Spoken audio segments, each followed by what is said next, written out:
ये एक छोटे से शहर की कहानी है। उस शहर में राहुल और समीर नाम के दो युवक रहते थे। उन्होंने अपनी ग्रेजुएशन की पढ़ाई पूरी कर ली थी, लेकिन 2 साल बीत जाने के बाद भी वो लोग बेरोजगार थे। वे हमेशा इसी उम्मीद में रहते कि शायद कोई अच्छी नौकरी मिल जाए। उनके रिश्तेदार और परिचित उन्हें खाली बैठा देखकर ताने मारते थे और पूछते थे, तुम लोग और कितने दिन अपने घर वालों पर बोझा बनकर रहोगे? इन सवालों का उनके पास कोई जवाब नहीं होता था, इसलिए वो घर पर कम ही रुकते थे और सड़क पर घूमते रहते थे।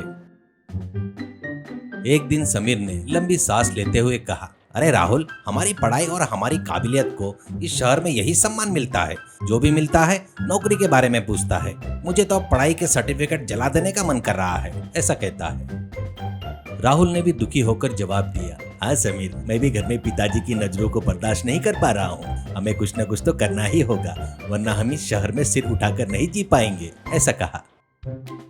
जब वे चल रहे थे, उनको सड़क के किनारे एक खाली जगह पर उपमा और डोसा बेचने वाला एक रेड़ी दिखाई देती है। उसे देखकर राहुल को एक विचार आया, अब हमें कोई न कोई काम शुरू करके कुछ कमाना पड़ेगा, वरना लोग हमें बेकार समझकर धुतकारेंगे। क्यों न हम इसी तरह रोड के किनारे एक रेड़ी लगा ले। समीर को विचार पसंद तो आया, लेकिन उसे थोड़ी झिझक हुई। उसने अपनी शंका जाहिर की, डोसा स्टॉल? हम पढ़े लिखे डोसा बेचेंगे, क्या यह अच्छा लगेगा? और वैसे भी यहाँ पहले से बहुत सारे लोग यहाँ काम कर रहे हैं ना, ऐसे संकोच से कहा। राहुल ने उत्साह के साथ कहा, यही तो अच्छी बात है। हमें अब पढ़ाई के भरोसे कोई नौकरी नहीं मिलने वाली, लेकिन हम साधारण डोसा नहीं बेचेंगे। लोगों का ध्यान खींचने के लिए हम जॉइंट डोसा यानी 6 फीट लंबा राक्षस डोसा बनाएंगे। हम एक डोसे की कीमत 300 रुपए रखेंगे। अगर ये ज्यादा लगेगा तो 250 रुपए कर देंगे, ऐसा कहता है। अरे वाह राहुल, क्या शानदार विचार है। 6 फीट का डोसा सुनने में ही बहुत अनोखा लग रहा है। मैं दिल्ली में ऐसा कुछ देखा था। अगर हम अपने शहर में ऐसा करेंगे तो लोग जरूर आएंगे, ऐसा खुशी से कहा। एक हफ्ते के भीतर उन्होंने अपने जान पहचान वालों से पैसे उधार लिए, एक खाली जगह ढूंढ ली। उन्होंने विशेष रूप से एक बहुत बड़ा तवा बनवाया। वे 4 तरह की चटनी के साथ 6 फीट डोसा बेचने लगे। देखते ही देखते बहुत से लोग वहां आने लगे। सारे खर्चे निकालकर उन्हें मुनाफा अच्छा होने लगा। अपने डोसों की बढ़ती मांग देखकर वे दोनों बहुत खुश थे। लेकिन एक दिन समीर के मन में लालच आ गया। दिन भर इतनी मेहनत करने के बाद भी हमें इतने पैसे नहीं मिल रहे हैं जितने हमने सोचे थे। इस तरह हम कब तक सेटल हो पाएंगे राहुल? मेरे मन में एक विचार आ रहा है, क्यों ना हम चोरी करना शुरू कर दें, ऐसे राहुल से कहा। राहुल चौंक गया, चोरी? क्या तुम पागल हो गए हो समीर? इसमें बहुत जोखिम है। अगर पकड़े गए तो इज्जत भी जाएगी और जेल भी जाना पड़ेगा, बोलकर मना किया। समीर ने हंसते हुए कहा, इसके लिए हमें एक मास्टर प्लान बनाना होगा। हमारा ये 6 फीट का आलू मसाला डोसा ही हमारी किस्मत बदलेगा। सब लोग हमारे डोसे के दीवाने हैं। अब हम इसी को अपना हथियार बनाएंगे। राहुल को कुछ समझ में नहीं आया। कैसे? क्या तुम डोसे से किसी को मारोगे?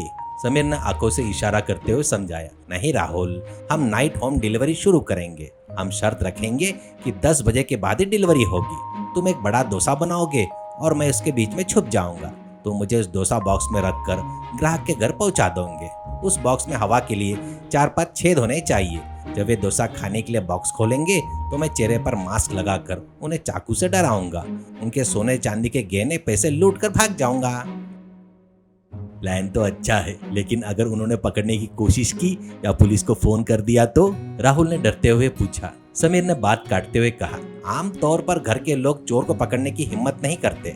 अगर वे पुलिस को फोन भी कर दे तो उनके आते तक मैं सुरक्षित बाहर निकल जाऊंगा। राहुल को अभी भी एक शंका थी। ठीक है यार, लेकिन क्या तुम्हें उस बॉक्स में हवा मिलेगी? 6 फीट का डोसा और उसके बीच में तुम, कहीं दम घुटने से तुम्हारी मौत ना हो जाए।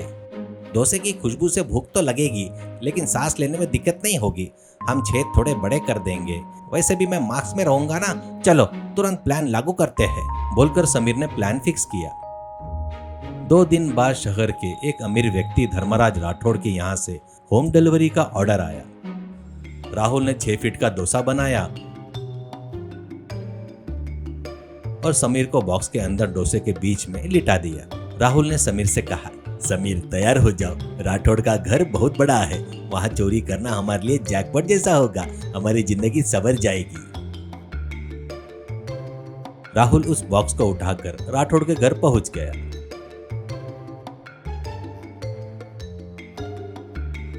वहां पहुंचकर सर आपका स्पेशल 6 फीट मसाला डोसा आ गया ऐसे चिल्लाया। राठौड़ जमाई लेते हुए बाहर आया और बोला, अरे भाई अब तो 11 बज रहे हैं, पहले ही बहुत देर हो चुकी है। इतनी रात को डोसा खाऊंगा तो पचेगा नहीं रे। ठीक है, उस डब्बे को वहाँ रख दो, मैं सुबह इसे गर्म करके खा लूंगा। राहुल घबराते हुए, सर पूरी रात उस डब्बे के अंदर रखना असंभव है सर ये बहुत स्पेशल डोसा है सर, इसे अभी खाएंगे तो अभी मजा आ जाएगा, सुबह तक ये खराब हो जाएगा। प्लीज सर, बस एक टुकड़ा तो खाकर देखिए। राठौड़ गुस्से में, तुम्हें सिर्फ डोसा बेचना आता है, कब खाना है यह मुझे पता है। जहाँ रखने को कहा है वहाँ रखो और जाओ, ऐसा चिल्लाया।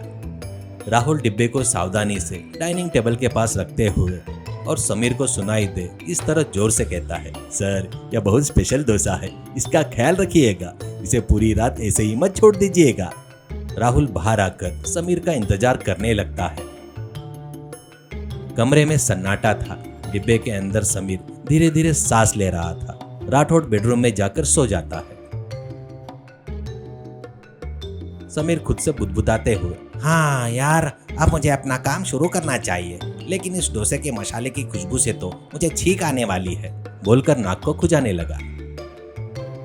समीर धीरे से डिब्बे का ढक्कन खोलकर डोसे के बाहर आता है। पूरे घर में अंधेरा था। वो एक छोटी सी टॉर्च जलाकर अलमारी ढूंढने लगता है। एक अलमारी में उसने सोने के गहने और नोटों की गड्डियां देखी। अरे वाह, जैसा सोचा था वैसा ही हुआ, हमारा प्लान कामयाब हो गया, आज से हमारी सारी मुश्किलें खत्म हो जाएगी। समीर एक बैग में गहने भर रहा होता है कि तभी कुछ आवाजें होती है। समीर डरकर रुक जाता है। राठौड़ अंदर से चिल्लाते हुए, अरे कौन है वहाँ, रुको मैं लाइट जलाता हूँ, बोलकर चिल्लाया। समीर घबराहट में अनन फनन से कहाँ जाऊँ सोचकर फिर से उसी डोसे बॉक्स में जाकर लेट गया और डोसे को अपने ऊपर लपेट लिया। राठौड़ लाइट जलाकर डाइनिंग टेबल के पास आता है और खुद से, अरे ये डोसे का बॉक्स कुछ हिला हुआ सा क्यों लग रहा है, शायद कोई चूहा आ गया होगा। खैर जो भी हो, इतना बड़ा डोसा पूरी रात ऐसे ही छोड़ने से अच्छा है कि थोड़ा चख लिया जाए, ऐसा सोच लिया। समीर की धड़कनें तेज हो जाती है। राठौड़ एक बड़ा चाकू लेकर डोसे को काटने के लिए तैयार होता है। चलो एक टुकड़ा खाकर ही देखता हूँ। जैसे ही राठौड़ चाकू को डोसे पर रखकर जोर से दबाता है, समीर चिल्लाता है, अरे बाप रे, मर गया रे बाबा, सर मत काटिए सर। समीर चिल्लाते हुए डोसे के अंदर से झटके से बाहर खड़ा हो जाता है। डोसे में से एक इंसान को बाहर निकलता देख राठौड़ के तो होश उड़ गए थे। भूत, डोसे में से भूत, बचाओ, जोर से चिल्लाता है। समीर भागने की कोशिश करता है, लेकिन घबराहट में उसके पैरों में वह डोसा रोल लिपट जाता है और वो नीचे गिर जाता है। राठौड़ तब तक संभल जाता है और सारी लाइटें जला देता है। ओहो, तो तुम उस डोसे वाले के दोस्त हो ना, तुम दोनों मिलकर होम डिलीवरी के नाम पर लूट रहे हो, तो ये है तुम्हारा प्लान, बोलकर डराया। समीर कांपते हुए, सर हमें माफ कर दीजिए सर, हमें बहुत समय से नौकरी नहीं मिली तो आसानी से पैसे कमाने के लालच में हमने ऐसा किया, हमसे बहुत बड़ी गलती हो गई सर, ऐसे विनती की। तभी बाहर इंतजार कर रहा राहुल इधर उधर घूमते हुए उसने लाइट और शोर सुनकर घबराकर कुछ हुआ सोचकर अंदर चला जाता है। राठौड़ राहुल को देखकर, ओहो, तो तुमने तो अपने दोस्त को डोसे में लपेटकर डिलीवरी किया था ना। तुम दोनों की अकल देखकर तो मैं हैरान हूँ, लेकिन तुमने इसे अच्छे काम में इस्तेमाल नहीं किया।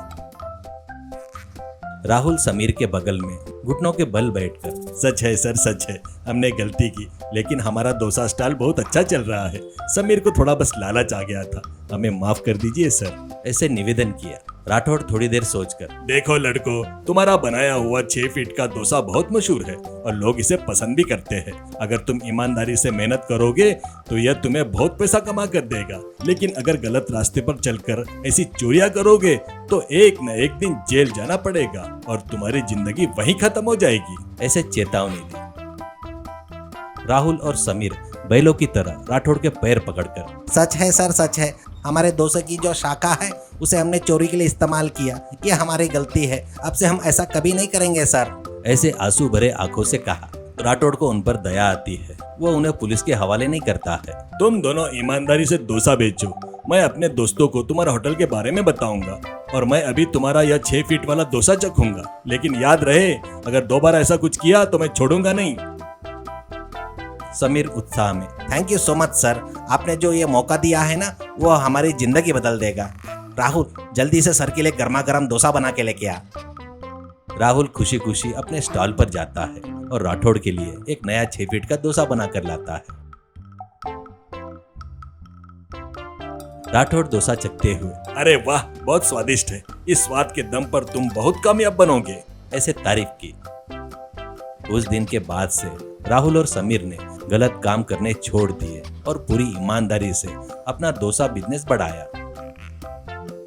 कुछ ही समय में उनका वह छोटा सा स्टॉल शहर में सबसे मशहूर जॉइंट डोसा होटल में बदल गया।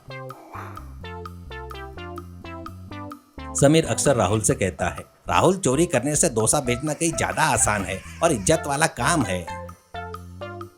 शिक्षा, पैसे कमाने के लिए गलत रास्ते हमेशा खतरनाक होते हैं। मेहनत से किया गया काम ही हमें सम्मान और स्थायी सफलता देता है।